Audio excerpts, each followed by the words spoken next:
बहुत समय पहले की बात है। एक विशाल और घना जंगल था। उसमें तरह तरह के पेड़, फूल, नदियां और झरने थे। सूरज की रोशनी जब पत्तों से होकर नीचे गिरती थी तो ऐसा लगता था जैसे जंगल खुद ही जीवित हो गया हो। इस जंगल में हर प्रकार के जानवर रहते थे। हाथी, शेर, बाघ, बंदर, हिरण, खरगोश और अनगिनत पक्षी। वे सब अपनी अपनी दुनिया में खुश रहते थे। लेकिन जंगल में एक रहस्य था जो किसी को भी समझ नहीं आता था। जंगल के बीचों बीच एक पुराना तालाब था। उसकी सतह पर हमेशा हल्का सा धुआं छाया रहता था और पानी इतना साफ था कि उसमें अपना चेहरा देखा जा सकता था। कहा जाता था कि जो भी इस तालाब के पास आता है उसकी मन की हर इच्छा पूरी हो जाती है। लेकिन इस तालाब के बारे में कुछ अजीब बातें भी थीं। केवल वही जीव इस तालाब तक पहुंच पाते थे जिनका दिल सच्चा और इरादे अच्छे होते थे। अन्यथा रास्ता खुद ही बंद हो जाता था। जंगल का राजा शेर, जिसे सब सिंहराज कहते थे, बहुत परिश्रमी और बुद्धिमान था। वह अपने जंगल की सुरक्षा और वहां के सभी जानवरों की भलाई के लिए हमेशा चिंतित रहता था। एक दिन उसने देखा कि जंगल में अजीब घटनाएं हो रही हैं।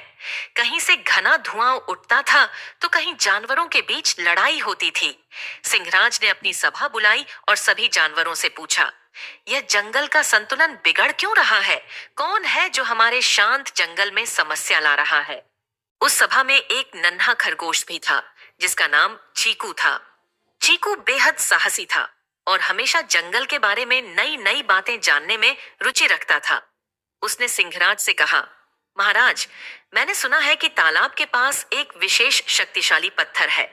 हो सकता है उसी पत्थर की वजह से ये सब अजीब घटनाएं हो रही हो। हमें उस पत्थर का राज जानना चाहिए। सिंहराज को चीकू की बात में कुछ सच्चाई लगी।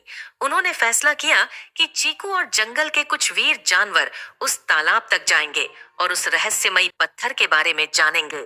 चीकू के साथ उसका दोस्त बंदर बबलू, एक चतुर लोमड़ी सिम्मी और एक बहादुर हाथी गजरा भी तैयार हो गए।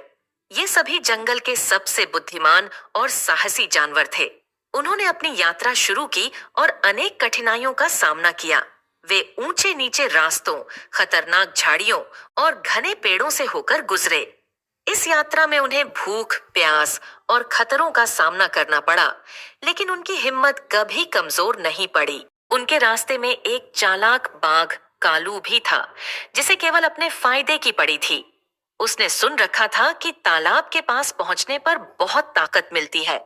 इसलिए उसने सोचा कि अगर वह उस पत्थर को हासिल कर ले तो वह खुद जंगल का राजा बन जाएगा।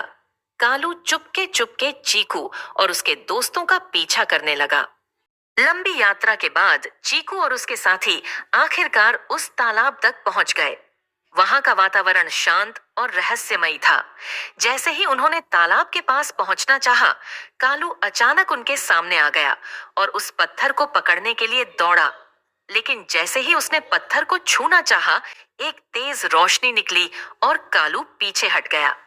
तालाब के पास एक गूंजती हुई आवाज आई, यह पत्थर केवल उन्हें शक्ति देगा जो निस्वार्थ और सच्चे दिल से जंगल की भलाई के लिए इसे पाना चाहते हैं।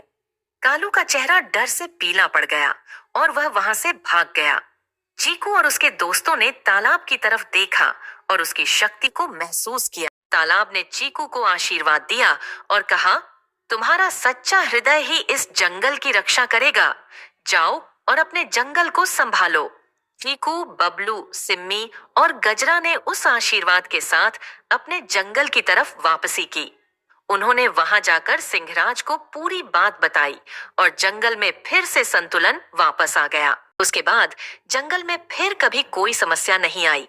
सभी जानवर खुशी खुशी रहने लगे और हर साल उस तालाब के पास आकर अपनी श्रद्धा अर्पित करते थे। चीकू की बहादुरी और उसके दोस्तों की दोस्ती की कहानी जंगल के हर कोने में सुनाई जाती थी। जंगल में हर कोई जानता था कि अगर दिल सच्चा हो और इरादे नेक हो तो कोई भी कठिनाई दूर नहीं रहती। इस कहानी से हमें यही सीखने को मिलता है कि सच्चाई, निष्ठा और सहयोग के साथ हर मुश्किल का सामना किया जा सकता है।